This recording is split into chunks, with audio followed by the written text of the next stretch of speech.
Tonight on Joy News Prime, as residents of Old Fadama remind the Vice President of a promise to upgrade the community. In September 2019, the Accra Mayor is assuring the people the plan is still on course. Oh, since he came here, nothing will change. Nothing will change. We are living the same thing. So here, they say they are going to change here. They didn't change. After that, after Baumia come, all I want to do, all Bob. It is emerging the Health Ministry signed an agreement with a second middleman for the purchase of Sputnik vaccines, even after the Attorney General had advised against it. We have the details. Minority warns Ghana may not be able to service its debts by February next year unless government seeks immediate help from the International Monetary Fund. Meanwhile, in business, each Ghanaian will pay 11,000 Ghana cedis as Ghana's public debt increases to 332.4 billion cedis, with debt to GDP now 76.6%. We'll hear from economist Peter Quarte as he calls for prudent spending and revenue generation as a way to deal with the debt crisis. The debt GDP ratio is on the high side. We are close to a debt distress classification. My name is Israel. Joy News Prime is coming to you live from our founder for studios at Kokomimili here in Accra, on your digital terrestrial TV because we're free to air, and also on DSTV channel 421 and GoTV channel 144. This is the home of independent, fearless, credible and impactful journalism. Stay tuned in. In September 2019, Vice President Dr. Mahmoud Bawumia promised to upgrade the slum of Old Fadama. He told the people, and to quote him, Nana Akufo-Addo says, "I should tell you that the services we give to the people of East Legon, we should give the same services to the people of Agbogbloshie." 22 months later, the people are appealing to the Vice President to honor his promise. Jojo Kobna has more in the following report. Akufo-Addo say, the services are Yedima East Legon. Let us give the same services to Agbogbloshie. The crowd hyped on adrenaline and fighting for space just to catch a glimpse of the Vice President chant and scream their lungs out. The Vice President, who knows how to charm the crowd, again feeds on their energy and added, "The lives of the people of Agbogbloshie matter as much as the lives of the people of East Legon or cantonments. Yeba to solve problems."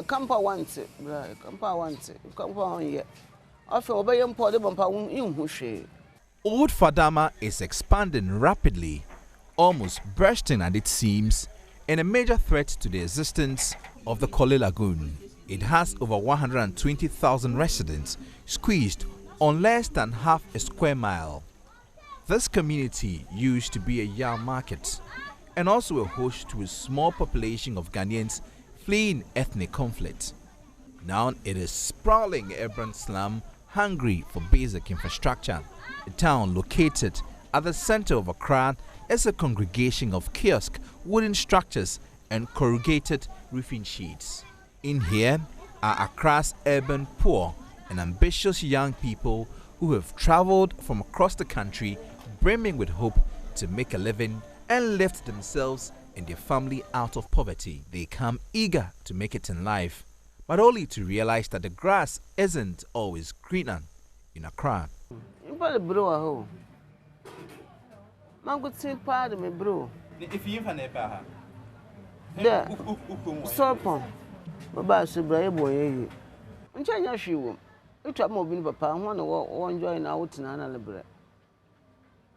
She lived as a squatter in cantonment, but she was evicted.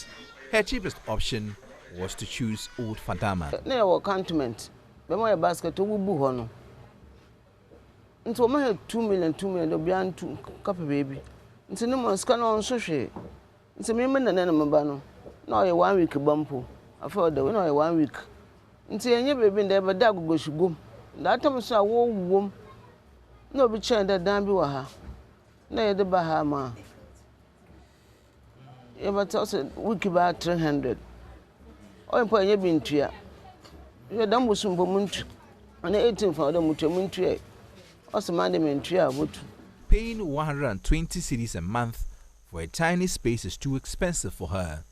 So she has invited others like her to share the space and cost. The accommodation does not come with a toilet facility, bathroom or kitchen, just a tiny room with a door. Just shoe. Ramatu's next option is to relocate to her hometown, but before that, she wants to make some money. Many are caught up in this trap. They hope for better days, which takes almost forever. Many urban migrants have no choice but to cram in very little spaces at night. The air in this room is stale, and many have to share this stale air, and that includes children. This is the first government that is coming out with a development program for this community. Daniel Atta came from a village in the Upper West region, pregnant with high hopes of becoming a police officer. But that dream could not materialize. Going back to Wa was not part of his plans. He slept in the open for a year, selling yam in traffic, until he finally saved enough to get accommodation. He pays 50 cedis weekly rent for a small area in this wooden story building. Here too, there's no bathroom. You know, when I came here first, I did not know where to sleep. So the best place I could sleep is outside, just by the roadside. Daniel is not your ordinary slum dweller. He follows the news religiously and has some very sharp views. Last 4 years, really, I don't see any development, but I can talk of, you know, the road line just behind here. Yeah, that road it used to be terrible. For the past years, 2-3 years, I've seen that road has been tight. He wants political leaders to be sensitive to their needs. This community need a lot of things. They don't have school here. They don't have school here. The accommodation problem here is very terrible. Water they drink here is not the best. The population in the slum is increasing daily. Slumlords divide rooms into smaller units to meet the ever-increasing demands on rural urban migrants. There is no regulation. In this community, many tenants are merely trying to find a place to lay their heads, so they do not complain about the quality of houses and basic facilities. They said when they come to power, the Kayas and we Wazale boys, they will let us get work, then they will do Zongo development. They didn't do it. That was Eric Badan, a resident who relocated from Pasa in the Oti region 6 years ago. He observed that his community had not changed significantly because politicians never keep their word. Oh, since he came here, nothing no change. Nothing no change. We are living the same thing. You know, the politicians, they are come all the time to lie us. They will just come. They need power. So when he lie to you, you give them power. They avoid you. Later, they come to beg you. We are begging you and to give me another year. I will change here. After that, you will not do anything. So they are not doing anything for us. They just think only about themselves. They are not thinking about we. That's after about me, I come. All I want to do, all Bob. All street Bob, they brought it here. All that street Bob. Corners of the slum echo sentiments that government must do more. The stench of poverty and deprivation here is as intense as the spontaneous cheers and promises of politicians evoked 4 years ago. Not much has changed. Jojo Kopner, Joy News. Well, in a related development, the Accra Mayor, Mohamed Niejesoa, has assured the Vice President's promise to upgrade the slum of Agbogbloshie is on course. He blamed COVID-19 for disrupting the implementation of the initiative, but added plans have been approved for the construction of amenities to begin. The Accra Metropolitan Assembly was also tasked to look at the reconstruction of the community office, the construction of the hostel for the Kayaye, and then the construction of the market for the plantain sellers, which is on the opposite side of the old Fadama settlement. The provision of washrooms and toilet facilities, it's under the purview of the Ministry of Sanitation. That is the comprehensive plan that we're doing. Unfortunately, we were struck by COVID in 2020. So with all the effort which was put in, 2020 was a year that no action was taken because of COVID. We were in lockdown and all kinds of activities that we could not do. This year is a year of action for those facilities to be provided in that area. We've been meeting them, the Old Fadama Development Association, which comprises of 21 tribal chiefs. It also comprises of the representatives of both main political parties, the MPP and NDC. It's their own association that they have that will work with them in that community. And they've not been kept in the dark. They've been kept in the know at every step on their way. Just about last week, we met them and then we gave them a briefing as to where we have gotten to. So with the leadership of the Old Fadama, they are fully aware of the steps that we are taking, and they know that the project implementation was delayed largely because of COVID. Well, in the next couple of months, I would say, because now the funding arrangement is being tightened, because we were supposed to prepare the ground. We're also supposed to do the architectural design and then the bill of quantities, which have been done, and then we did it in consultation with the community leadership as well. So that has been done. Funding arrangement is being tightened up now, and I've been assured, partly from the Vice President office and then my office, to be able to fund that particular project. In another development, Greater Accra Regional Minister Henry Quarte is demanding the immediate removal of the Municipal Environmental Health Officer for Ayawaso Central Municipality, Emmanuel Sonny Aloliver, for failure to report to work for 2 weeks without permission. The minister, who was embarking on a decongestion exercise in the municipality, expressed shock at the filth that had choked major drains along the principal streets. Joining us is Faustina Safo, joined the team and came through with this report. Where is this coming from? He said he will make Accra work, and so he started working towards it. This time, his focus was on his constituency, the Ayawaso Central Municipality. With a joint team of AMA officials, Sanitation Task Force, and the Municipal Chief Executive, Regional Minister Henry Quarte stormed the Malamata market. Alarmed at filth piled in drains and on the shoulders of the road, he demanded the whereabouts of the Municipal Environmental Health Officer. Where is your meho? Madam, I want the meho transferred. I don't want to hear again. That meho must be the today. It's not going to work anymore. Madam, the meho is not working here anymore. Quickly jumping to his defense, Municipal Coordinating Director Eugenia Abenga explained the Municipal Environmental Health Officer sought permission to be absent from her office on medical grounds, but failed to provide an excuse duty. The MEHO has not reported to work for 4 weeks. Do you have any excuse duty for that? In fact, he sought permission from me. For 4 weeks? No, not for 4 weeks.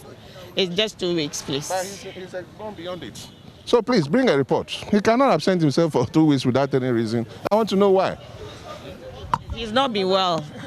But the regional minister will have none of that. But they've got a doctor's report?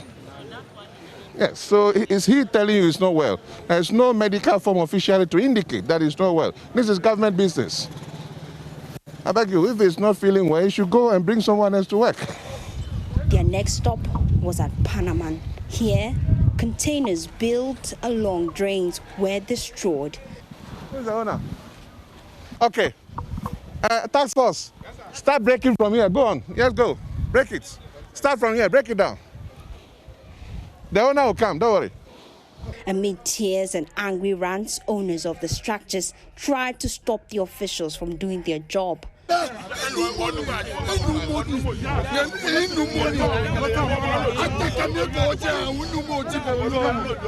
The police had to step in to restore order.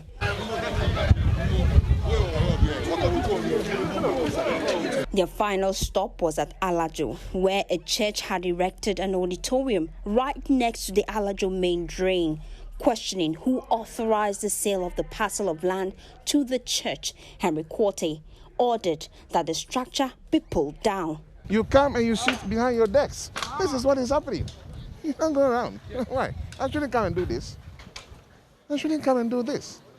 A visibly upset MC for Ayawasu Central Municipality, Alhaji Muhammad Kwei, says prosecution of sanitation offenders will intensify under his watch. I have ordered my MEHU,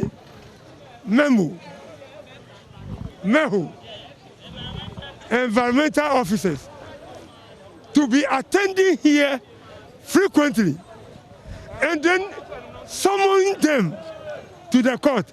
We have done several times and we have done more. More are at the court. So the prosecution is now to be intensified vigorously. And that, I think, will curtail these matters. Well, your municipality could be next. So watch out. Faustina Safo, for Troll News. You guys are the ones in charge. The MEHU, they should do their job.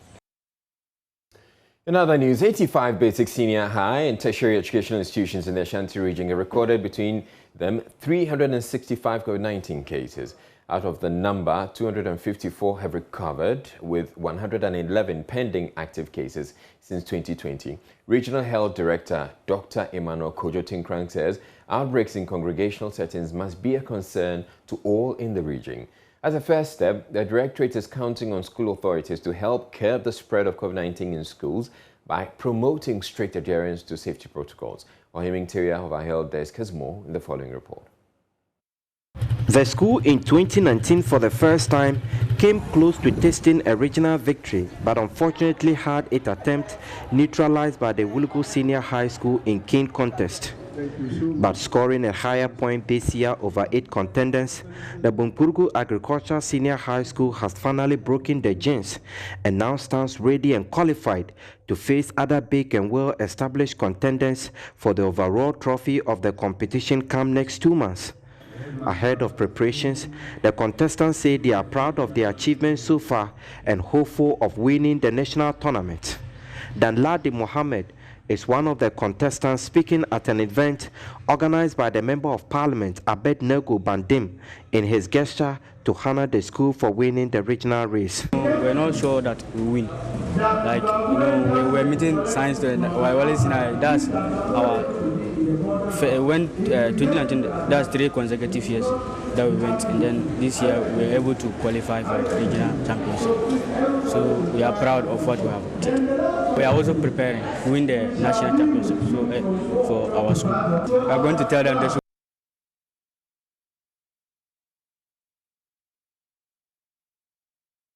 wait for us. We are coming by October. We'll make sure that we win them as we win Wale Wale and Cook.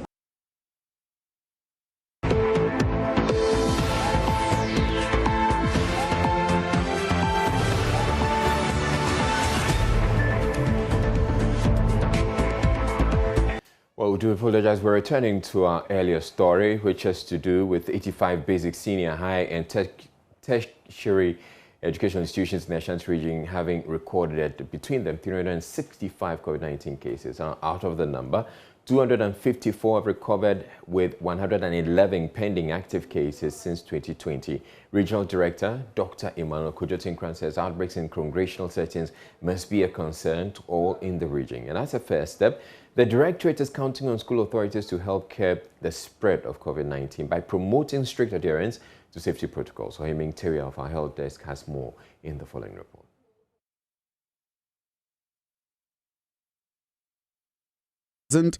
898 positive cases with 297 deaths.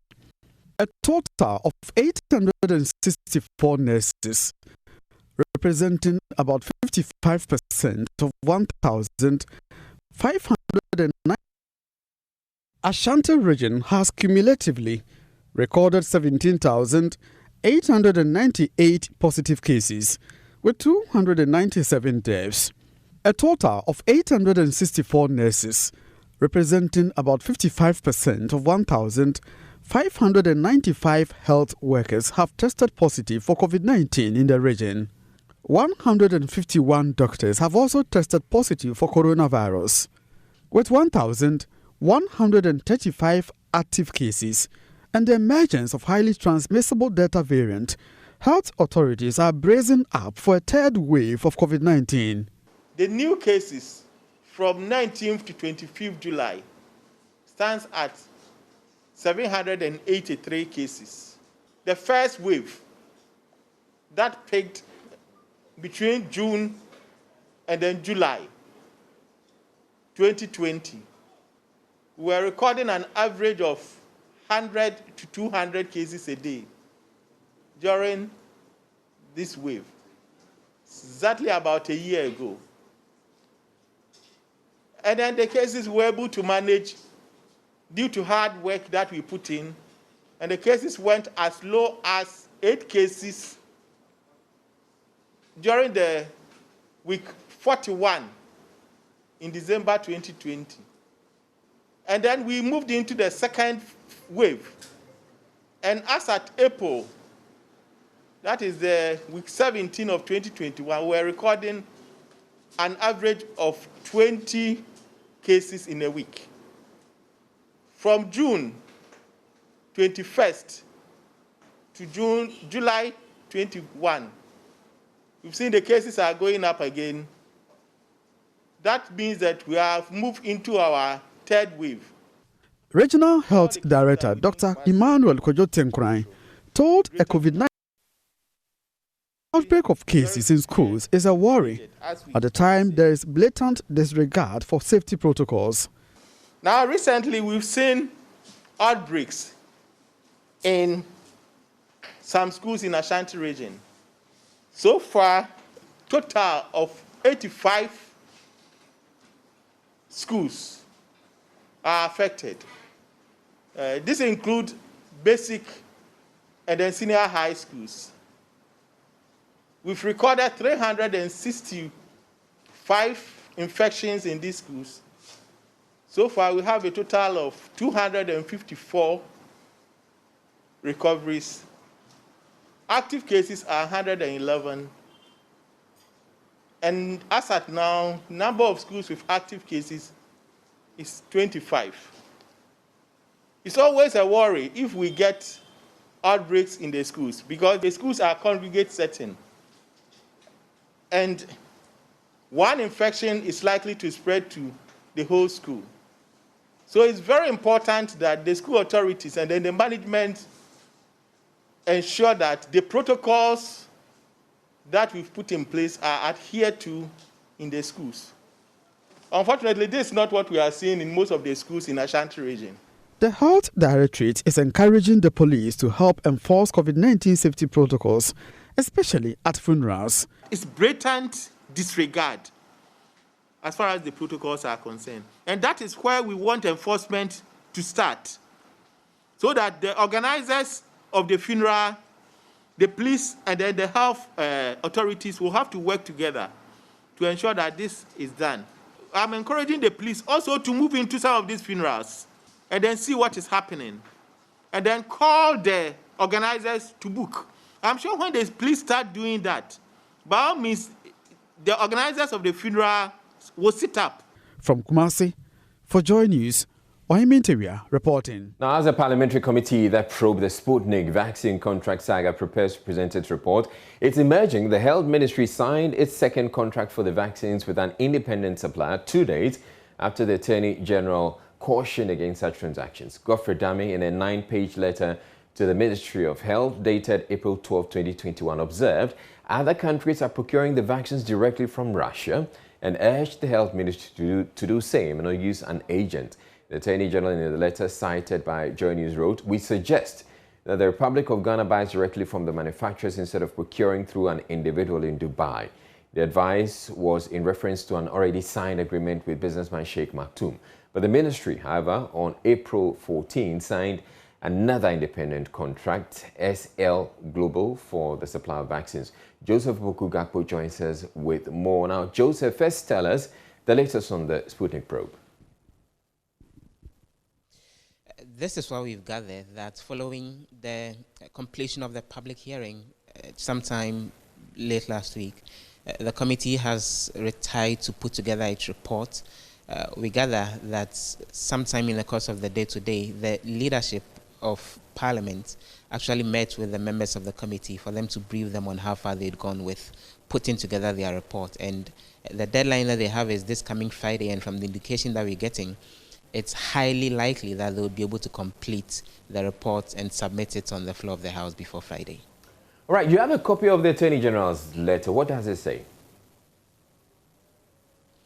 A number of things. For example, it references what has come up earlier, where the minister admitted to that he sought no parliamentary approval for this particular contract, and that's something that the Attorney General advised the minister to rectify. Again, the Attorney General did offer advice that the necessary procurement processes should unfold, even though when it comes to the contract with Sheikh Maktoum, it had already been signed. But the Attorney General, in that particular contract, that particular letter, made the point that the Attorney General's office is suggesting that the Republic of Ghana buys directly from the manufacturers instead of procuring through an individual in Dubai. Our suggestion is premised on the fact that the vaccine being new, when there arises any issue in relation to side effects, the manufacturer is better placed to respond and to resolve the matters than an individual whom this procurement is being made from. But more importantly, the Attorney General made the observation that we also note that the vaccines are produced or manufactured from Russia, and other countries are procuring directly from the manufacturers. But Ghana has elected to procure it through a third party who is not an agent of the manufacturer as such, making him not liable to Ghanaians and Ghana as a whole in the likely event of any adverse effect. So the AG made this specific observation, and this was on the 12th of April when this letter was actually sent to the health minister in reference to the contract with Sheikh Maktoum. But again, another document that we've seen have to do with the fact that with SL Global, a separate contract was actually signed, which will then allow for the procurement of more vaccines from SL Global separately, although the advice had gone that the health ministry should purchase the said vaccines from the manufacturers themselves. All right, the AG also warned that government will not be able to deal with the suppliers for liability if something goes wrong with the vaccines. What was the point in the letter? Let me quote that portion of the letter briefly. It says, our research indicates that it is the policy of the regulator, in this case the FDA, to register manufacturers and distributors of vaccines and require them to operate an office locally or within the territory, so that when withdrawals become necessary, the notices are issued directly to the manufacturers. But the AG went on to say that liabilities arising from a defect rest on the manufacturers and not the sellers. And in this case, in reference to this particular contract, the AG says the liability will be on the government in the absence of the seller in this agreement having a physical office in the territory, since it is the government that is procuring and giving the vaccines to the public. So the AG made that point there very forcefully, and this was actually the second time in the letter that the AG was making this particular point. And then finally, the AG additionally raised issues with possible data protection breaches. And what do you have to tell us about that? To quote that portion of the letter from the AG briefly, the AG makes the point that there are sections of the Data Protection Act which actually requires that when it comes to the processing of personal data, a person who processes any such data should ensure that it's being done without infringing on the privacy of the data subject. But the AG went on to say that the Health Ministry should go ahead and liaise with the Data Protection Commission to confirm whether or not sharing such data with third parties will not result in a breach of data protection. as far as the rights of the people are concerned, since the Ministry of Health is dealing with the private office of Sheikh Al Maktoum. And so it essentially had to do with the health records of the individuals who would actually be getting some of these vaccines administered on, that the Attorney General was raising that possible concern of data breaches and made the point that dealing with an individual wouldn't be right. All right. Thank you very much, Parliamentary Correspondent Joseph Boku Gakpo. You're watching Joy News Prime. We're taking a break. Priscilla, ahead in business. Each Ghanaian will pay 11,000 Ghana cedis as Ghana's public debt increases to 332.4 billion cedis, with debt to GDP now 76.6%. Meanwhile, economist Professor Peter Quarte calls for prudent spending and revenue generation as a way to deal with the debt crisis. The debt GDP ratio is on the high side. We are close to a debt distress classification. Stay tuned in. We'll be back with business in a bit.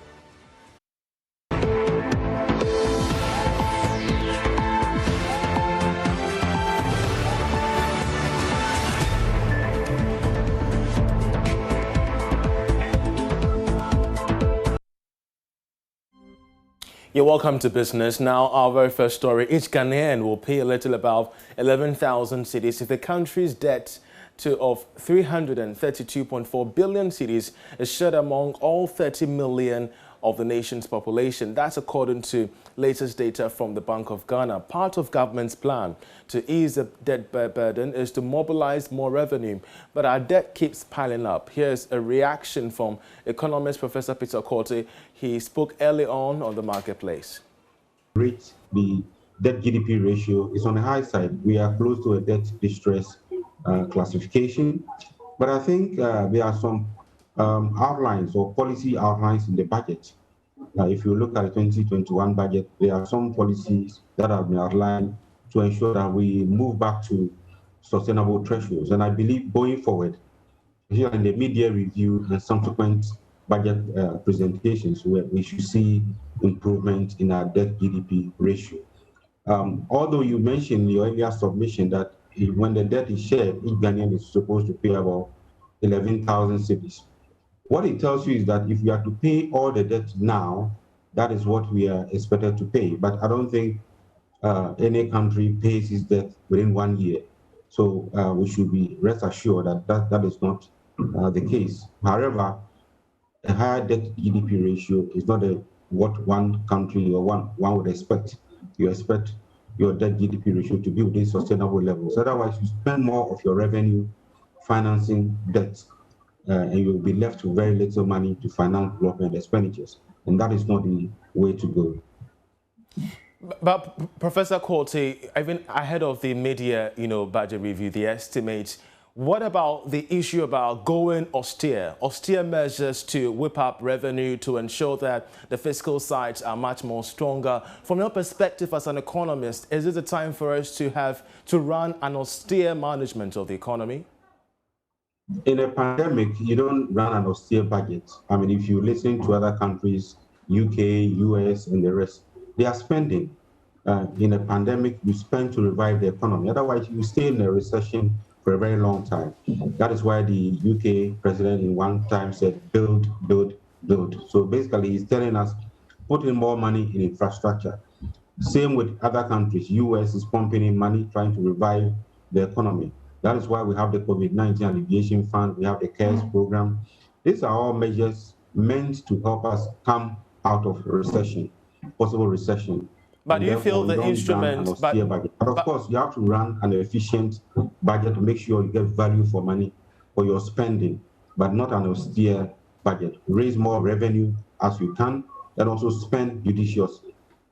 But do you feel the instruments being injected by government so far are efficient enough to, get us out of this mess? They are, to a large extent, but I think there is room for improvement.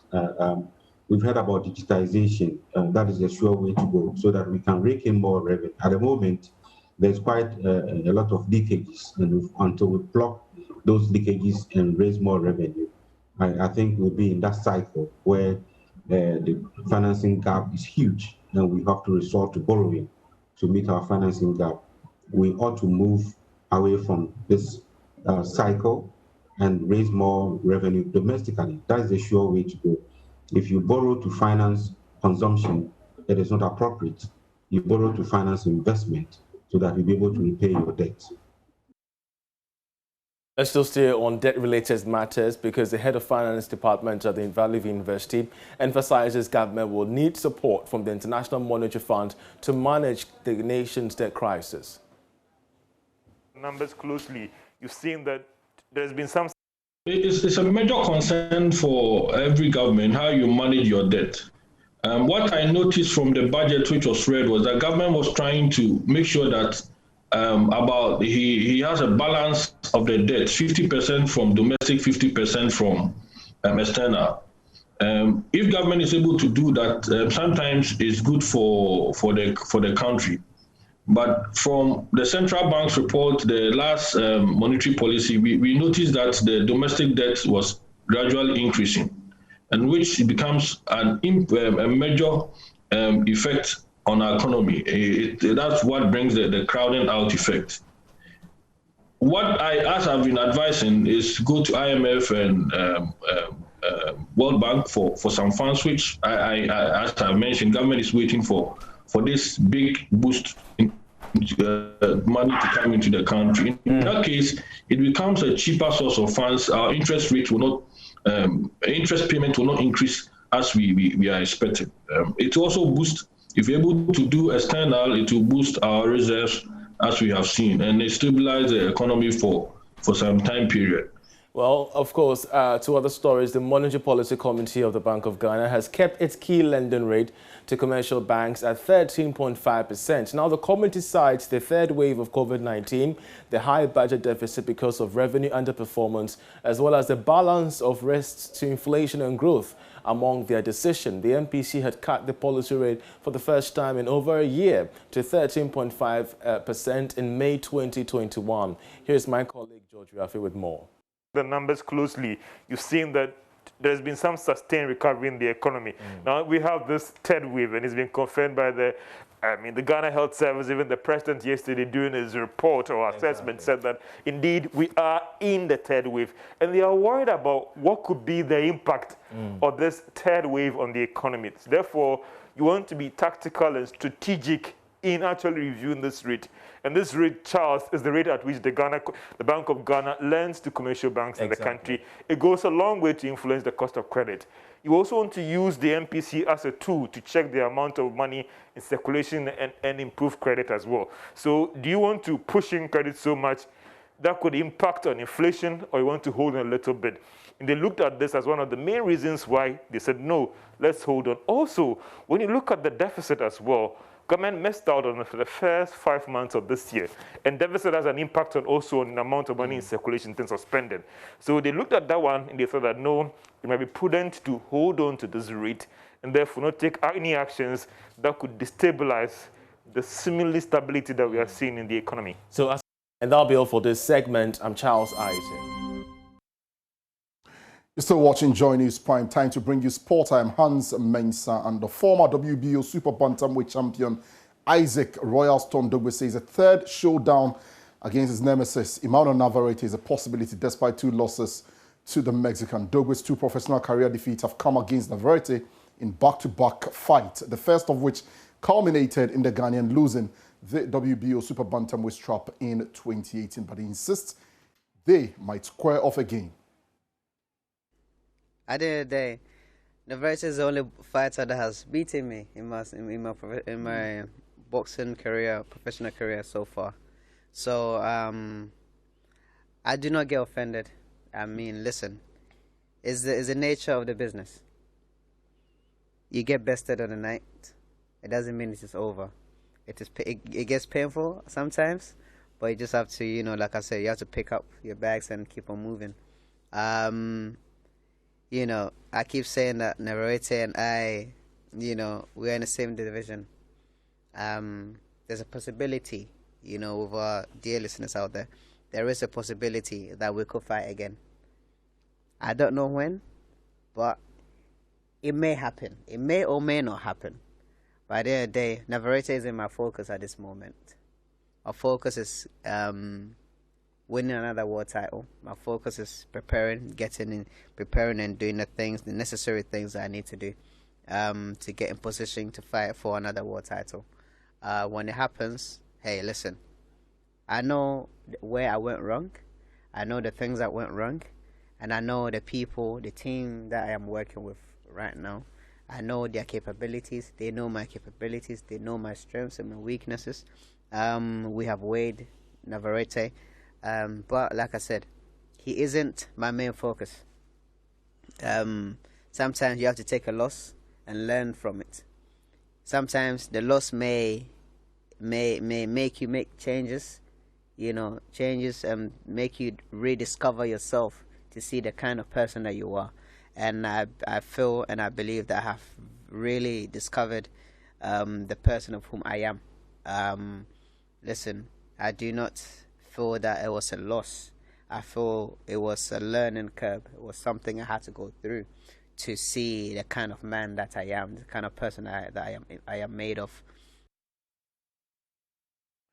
Head coach of Real Tamale United, Shaibu Ibrahim Tanko, has revealed he was determined to help the club qualify to the Ghana Premier League when he was appointed to lead the team. According to him, after such a long absence from the country's top flight, it was only right to harbor such ambitions, which came to pass yesterday following his side 2-0 win over Unity FC on the last day of the Division 1 league.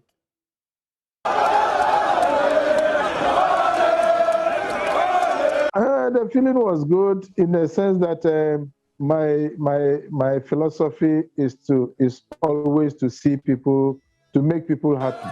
That is my joy. I enjoy seeing people being happy around me. So I was happy the way people were happy about the whole show. Yes. So at which point did you guys realize that you had won it? Because the Bofar Patano Brikuma style game was still ongoing. Yes. Immediately our match ended, I heard some noise in the background because there wasn't spectators on the field. I heard it from outside. Where you now? So I told myself, have we qualified? Then by that time the referee whistle had gone, so they started running into the stadium. So jubilation started. And then you realize, because for a long time that game was goalless, and you knew that at any point in time, Patano could score a goal and get the 3 points, but it was yes. But we had our goals on time. But going into the match, I mean, what was going through your mind? Because you knew that this is Bofar Patano versus Bekum Arsenal. They were saying Bofun Koso, what in Koso. Yes. What was going through your mind?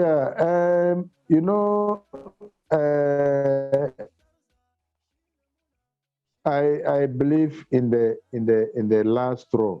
Yeah, so I came to the boys at the last. Mostly that's what I do. My assistant coach, I tell him what we have to do for the match and all that. So he does it on my behalf. So I told him that, look, when I came in, I said, look, gentlemen, my instincts is telling me that we shall qualify. More sports at myjoyonline.com/sports. That's it for now. My name is Hans Mensando.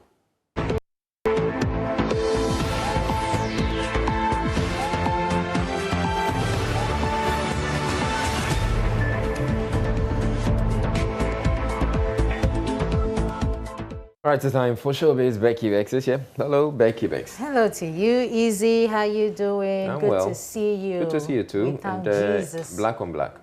Yeah, I love black. Have I ever told you that? No, you haven't. If you want to get me a gift, has to be black. My cake has to be black. Cake black? Well.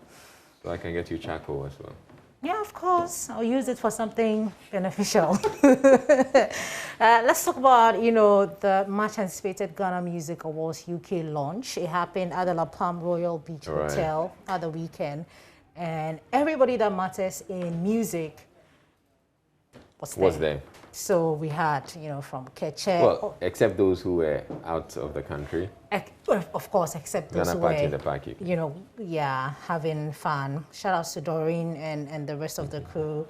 But so we had, a very brief conversation with, some nominees, and also we spoke to the organizers of the event right after the launch.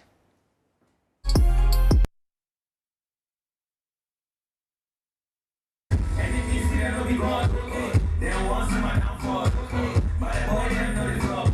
yes, I know we've worked so hard, and we've been here, and we still look or sound like some new artists who just came yesterday, because we believe in the brand, and we always want to project Ghana to the world. So we're stopping now, and we're happy that the time is here, because we've never received any award since we started working in Ghana, in the music awards.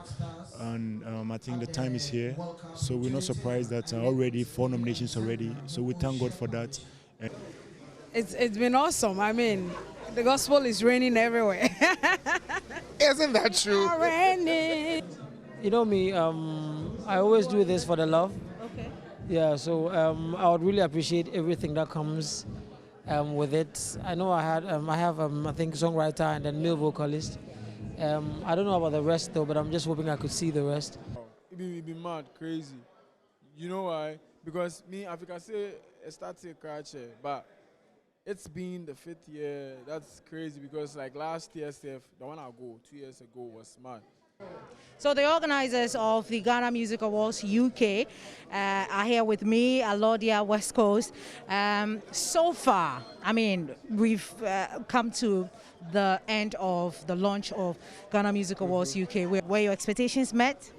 Trust me, I couldn't believe it. I was gobsmacked when I saw the crowd, you know, but that shows you're doing a wonderful job. And I just have to say thank you for even you as well, because if it wasn't the media, you know, we won't be where we are now. Although we're doing it, but the support of the media is pushing us as well. And we just say thank you. But it hasn't been easy, but we'll get there. We'll get there. So at this point, the question that everybody will be asking is, so what next? What are we expecting on that day, come October? What can you say? The 5th anniversary, Yes. Trust me, it will blow everyone's mind. Trust me, the 5th anniversary, what we got in store, even me, I'm scared. Trust me. Okay. What we got planned for 5th, I can't tell you now, but trust me, you will see it. All right. We're definitely expecting, I don't know. Massive party. Yeah, hopefully come 9th of October. We're yet to get the venue, so when It's that only comes 2 in. days after my birthday.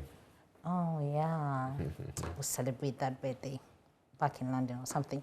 But Akaba Jr. says that he is the lighthouse of Ghana music. So I caught up with him at the same event and I asked him, so why are you saying that you're the lighthouse of Ghana music?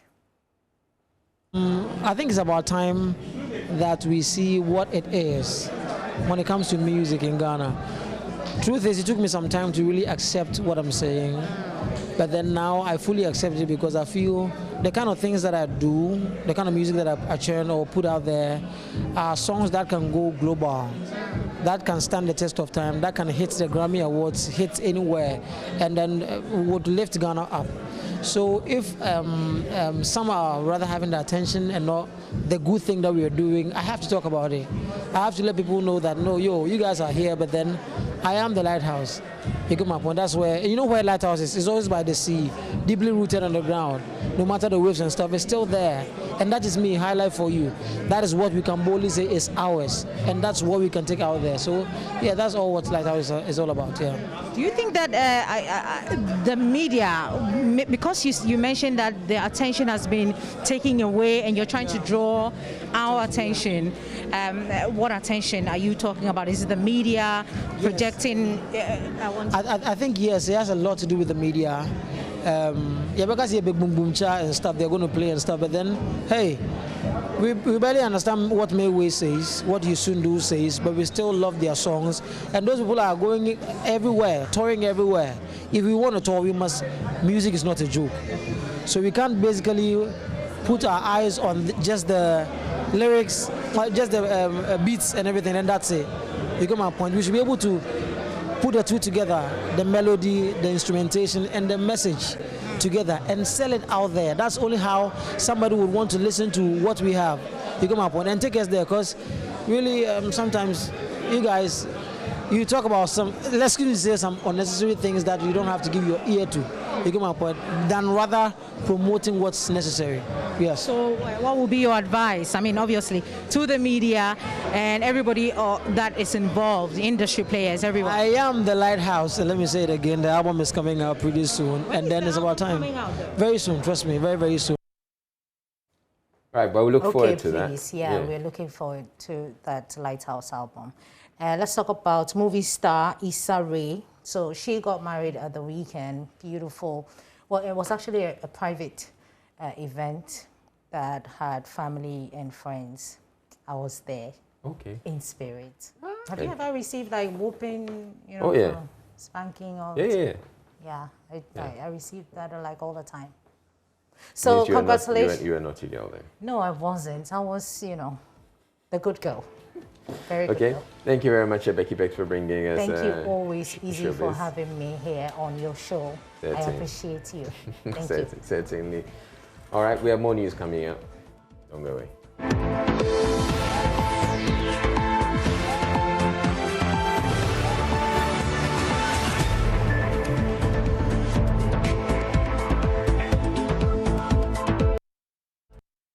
The minority in Parliament is predicting a deeper economic crisis in which government will not be able to service its debt by February 2023 if Ghana does not seek immediate debt relief from the IMF.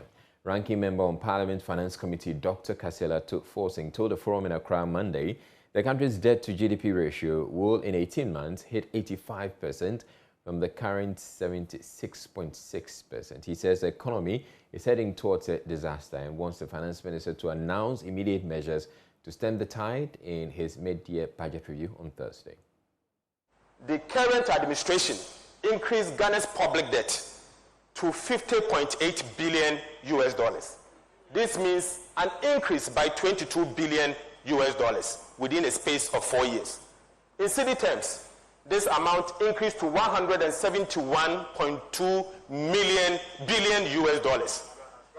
Ghana cedis. Because what this means is that this 22 billion, if you are to use the exchange rate of 5.7 at the end of December 2020, it becomes 171.2 billion Ghana cedis. In fact, he moved it from 120.3 billion to 291.6 billion. But colleagues, it's important for us to understand that this 191.6 billion excludes the Sino-Hydro loan. It also excludes the energy bond of 8 billion. You recall that recently the IMF had said that they have added the Sino-Hydro loan of about 30 million Ghana cedis and the energy bond of 8 billion to our public debt. So if we are to add it to the 291 billion, then it means that within the first 4 years in office, Ghana's public debt moved to 300 billion Ghana cedis. And this will mean that within 4 years in office, they increased Ghana's public debt to 180 billion Ghana cedis. That's the quantum in which within 4 years they added. Please move on to the next. 180 billion that they added within 4 years. Minority Leader Haruna Idrisu is meanwhile asking the government to give public sector workers an extra 2% salary increase on top of the 4% recently announced. He also wants a comprehensive audit of the country's COVID-19 expenditures. Yes. That the minority is demanding a comprehensive audit of all COVID-related expenditure in the country, including and adding on to the 21 billion that was spent prior to the elections. On wage increases, I've been Minister for Employment, and as the Honorable Atuforsen observed, 4% wage increase when inflation is at 8%, consistent, the policy is to increase wages. Public sector workers deserve better. And therefore, we expect in the mid-year review at least some 2% adjustment further for Ghanaian workers. Anybody who listened very well to the Honorable Atuforsen will go home understanding why this morning Nana Addo Dankwa woke up to one prayer and hope. Debt relief and debt forgiveness is his only hope to redeem and salvage this economy. The days of lost files working with loads of documents is over at the Attorney General's Department as the office transitions to a digital way of managing files. In the past, the state has lost cases that have incurred judgment debts and led to the acquittal of persons on trial. But with this new system introduced in collaboration with the Communications Ministry, state attorneys all over the country can work on cases online without the need for papers. Kwekwe Santi has more in this report. The Attorney General's Department have for a long time grappled with the loss of crucial documents that has hampered its delivery of justice and in performance of other responsibilities. According to the current Attorney General and Minister for Justice, Godfred Dame, his office could not trace some vital documents to be used in an important case currently pending before the Supreme Court.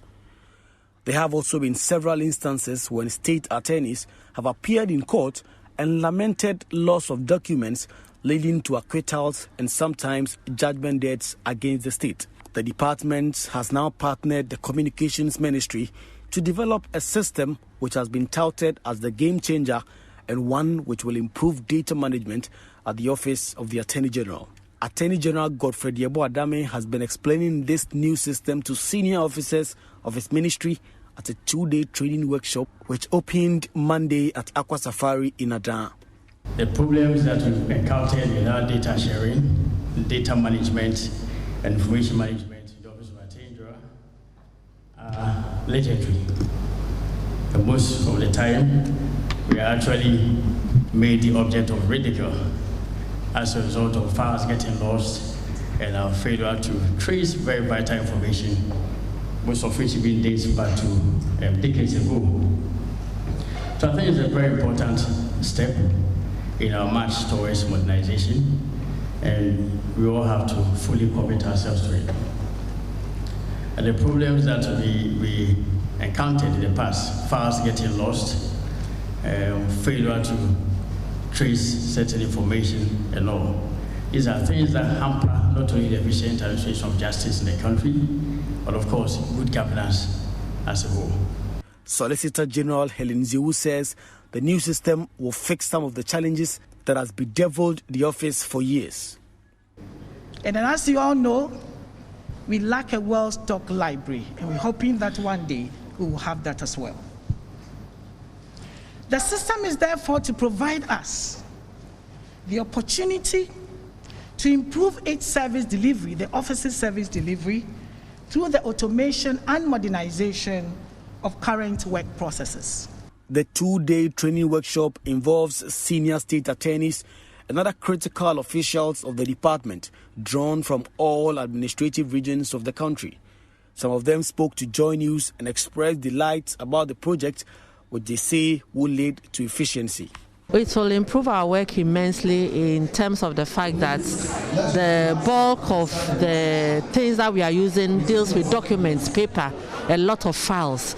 So in this instance, we are going to have a situation whereby everything will be on our laptops, and therefore there will be more speed in processing this documentation. Immediately it comes in, it is scanned, you see it on your desktop, and you are quickly able to work on it and push it to the next stage.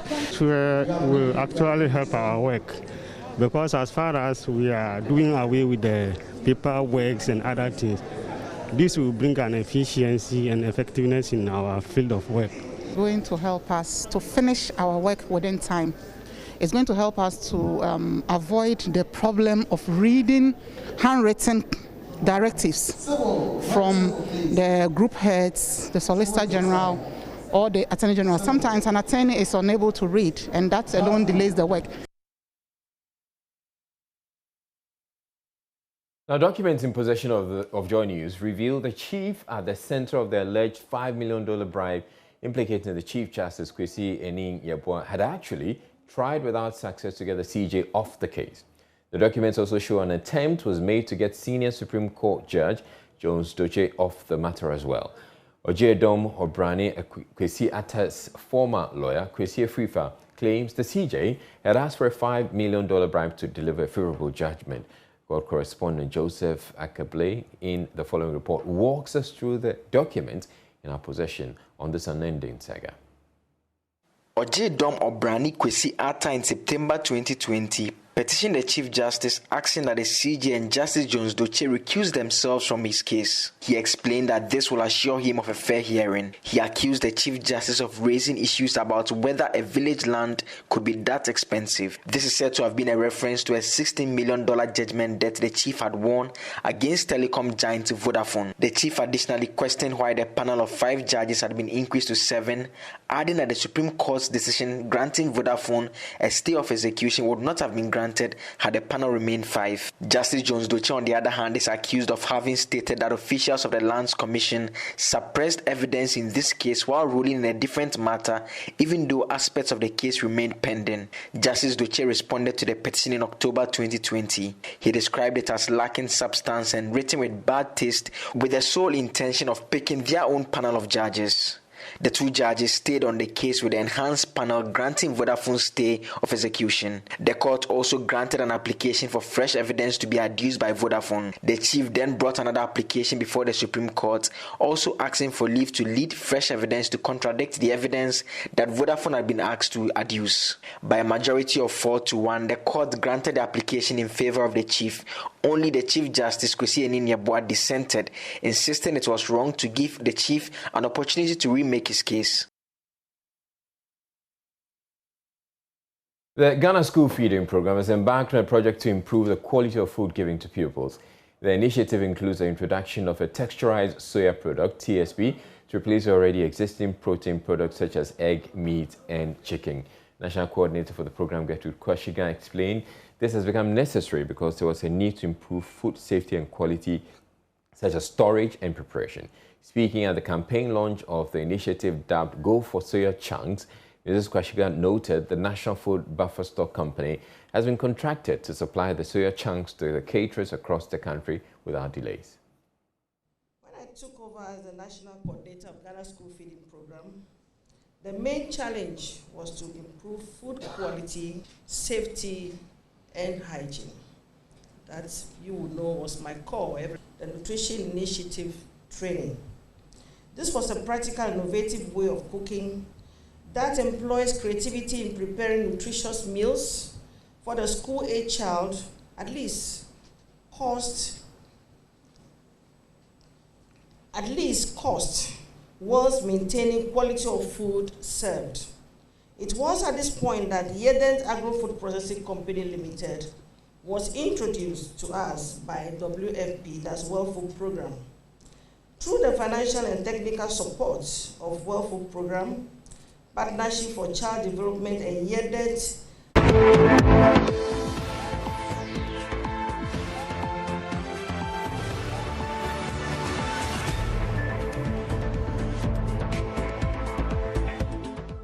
You're welcome to business. Now, Mobile Money Association of Ghana has raised concerns over the spate of attacks on their members.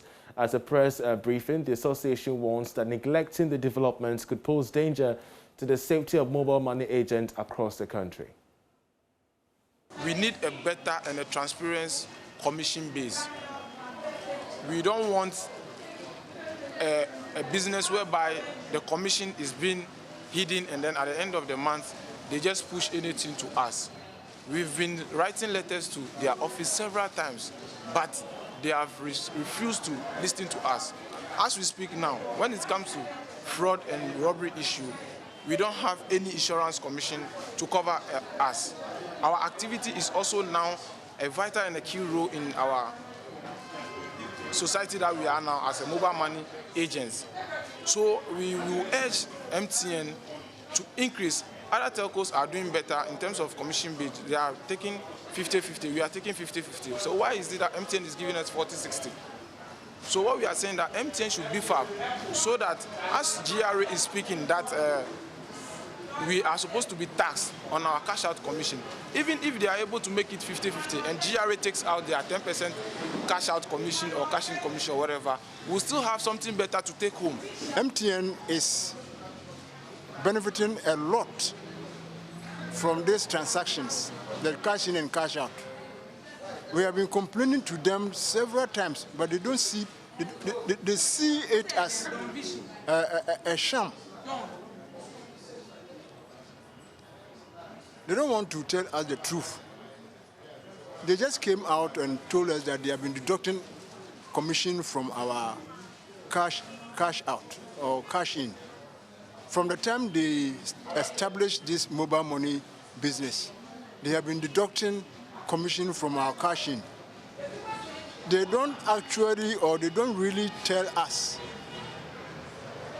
the actual amount which they use in calculating to deduct the tax. And that'll be all for business. I'm Charles Aite. And that'll be it for the bulletin. I'm Israel. Thank you very much for watching. We're bringing you Hotline documentary next. Do stay tuned.